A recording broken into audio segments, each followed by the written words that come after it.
All right, let's just dive right in. Welcome to today's Explainer, where we're going to unpack one of the most defining and honestly, most devastating chapters in all of American history. We're setting the stage in the incredibly grim year of 1861.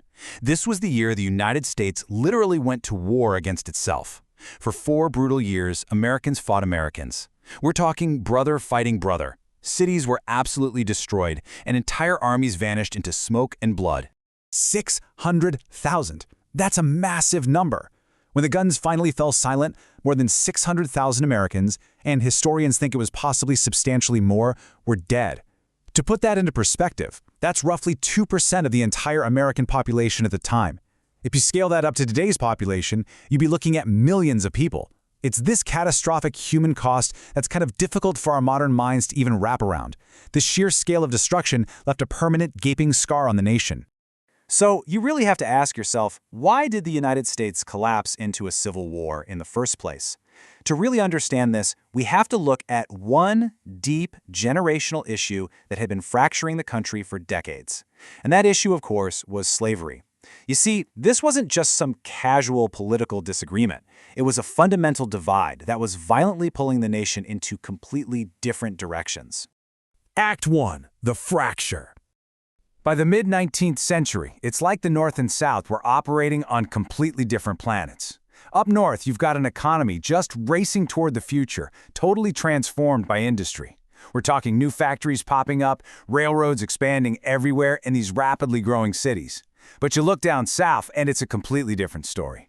They depended heavily on agriculture, specifically cotton. Now here's the absolutely crucial point to remember. That massive cotton production depended entirely on enslaved labor. Millions of African Americans were enslaved across the southern states, completely denied freedom and basic human rights.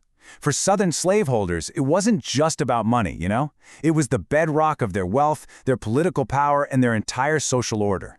And all the while up in the North, this growing abolitionist movement was getting louder and louder, demanding an end to the brutal practice. This divide was essentially a political powder keg, especially as the country started expanding out west. Every time a new territory popped up, everyone was asking the same dangerous question. Is slavery going to be allowed there? The Missouri Compromise tried to put a Band-Aid on it by balancing free and slave states, but the problem just kept growing.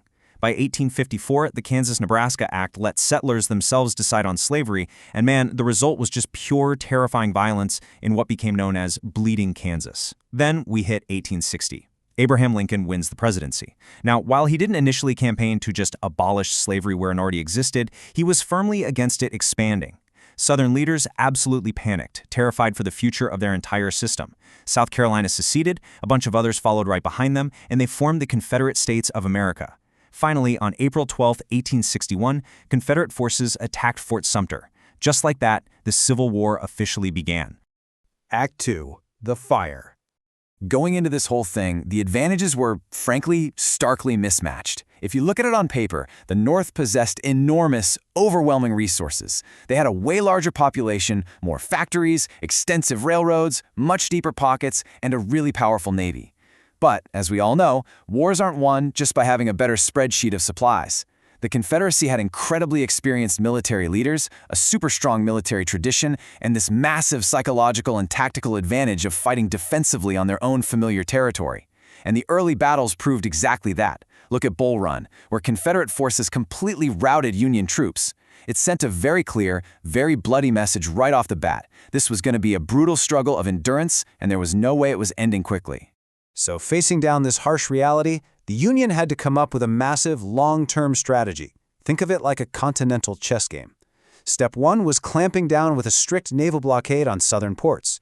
See, the Confederacy relied so heavily on exporting their cotton and importing manufactured goods, so cutting that off was designed to just slowly strangle their economy. Step 2? Capture and control the Mississippi River. If the Union could take the Mississippi, they would effectively slice the Confederacy right in two, completely severing those critical supply lines coming in from places like Texas and Arkansas. As this brutal contest of endurance dragged on, we hit September 1862 and the Battle of Antietam. Confederate General Robert E. Lee decides to take a massive gamble and invade Maryland. He was hoping a major victory on Northern soil would just end the war right then and there, but Union forces intercepted him. The clash that followed literally remains the bloodiest single day in American military history. In just 12 hours, over 22,000 men were killed, wounded, or missing. It's almost unimaginable. But stopping Lee's invasion did something absolutely crucial. It handed President Abraham Lincoln a major political opportunity. And Lincoln used that exact opportunity to issue the Emancipation Proclamation. Guys, this was a massive paradigm shift. Beginning January 1, 1863, it declared that enslaved people in areas still in rebellion were to be free. Now, a quick clarification here. It didn't immediately free everyone everywhere. Its legal reach was initially just limited to Confederate-controlled areas. But the symbolic and strategic significance? Absolutely monumental. The war was now explicitly, directly connected to emancipation. The destruction of slavery wasn't just some byproduct or side effect anymore. It was officially a central, defining war aim for the Union. 180,000. That is roughly the number of black men who eventually served in the United States colored troops, fighting alongside other black sailors and military personnel. This was undeniable, powerful evidence of African Americans stepping up and fighting directly for their own freedom. Their courageous service fundamentally strengthened the Union Army's entire effort, and honestly, it really helped tip the scales of the war. Act 3. The Forge. The year 1863 brought two absolutely massive simultaneous victories that really acted as the turning point for the entire war. Out west, you have Union forces capturing Vicksburg. Remember that strategy we talked about earlier? Well, it worked. The Union now completely controlled the Mississippi River, literally slicing the Confederacy in half.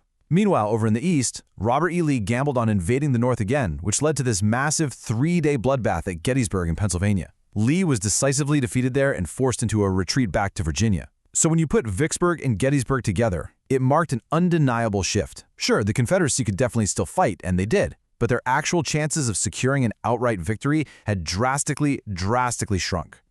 Right on the heels of those turning points, Ulysses S. Grant takes command of all Union armies, and he brings this brutal but highly efficient strategy with him. Grant completely understood that the Union simply had way greater resources and a much deeper bench. His whole plan was just to apply continuous, unrelenting pressure on the Confederate armies. Now this meant enduring some truly horrific battles, places like the Wilderness, Spotsylvania, and Cold Harbor, where the Union took just enormous casualties. But Grant, he kept advancing anyway, knowing full well that eventually the Confederacy was just going to run out of men, out of supplies, and out of the sheer strength needed to resist. While Grant was busy pressing Lee up in Virginia, the war was evolving yet again down west, this time under General William Tecumseh Sherman. After successfully capturing Atlanta, Sherman launched his famous march to the sea right through Georgia, and this is where the whole concept of the war shifted fundamentally. The Union was no longer just fighting Confederate armies on a traditional battlefield. Sherman's forces were out there actively destroying the military infrastructure, ripping up railroads, and burning the supplies that supported the entire Confederate war effort. They were deliberately, methodically breaking the Confederacy's physical and psychological ability to even continue fighting. From there, the war's conclusion was staggeringly rapid and intensely dramatic. In 1864, despite everyone just being completely exhausted by the war, a string of Union victories helped Abraham Lincoln win a crucial re-election. And let's be real, if he had lost that, the war's outcome could have been entirely different. By early 1865, Confederate forces were totally spent, and their capital of Richmond finally fell. On April 9, 1865, completely surrounded and out of options, Robert A. Lee surrendered his army to Grant at Appomattox Courthouse. For all intents and purposes, the war was ending. But then, tragedy strikes almost immediately. Just a few days later, on April 14th, President Lincoln is assassinated by John Wilkes Booth at Ford's Theater. The country he had fought so incredibly hard to preserve was suddenly entering this completely new era without him at the helm. So, what was the actual result of all this bloodshed? Well, the nation was fundamentally transformed. The old Union survived, yes, but the federal government in Washington emerged so much stronger and way more centralized. Crucially, the 13th Amendment constitutionally abolished slavery throughout the entire United States, completely destroying it as a legal institution forever. Nearly 4 million formerly enslaved people entered freedom, and as the country began to stabilize, industrial and economic growth just rapidly accelerated, really pushing the United States toward becoming a major global industrial powerhouse. But, it is absolutely essential that we address the grim reality of the period that followed, which we know as Reconstruction. The war ended slavery and preserved the country, for sure. But it absolutely did not eliminate racism or just magically create instant equality. The former Confederate states were physically and economically in ruins, and in response to emancipation, Southern states aggressively attempted to restrict black freedom by passing highly discriminatory laws.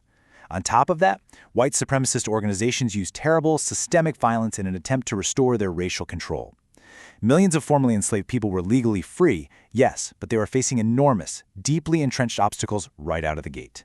Which really leaves us with two incredibly powerful questions to think about. What would freedom actually mean? And could a society that was literally built on slavery truly be transformed? The Civil War definitely settled the questions of whether the nation would remain united and whether slavery would remain legal. But the larger struggle over what it actually meant to be free, and that ongoing fight for true equality, that didn't just end at Appomattox.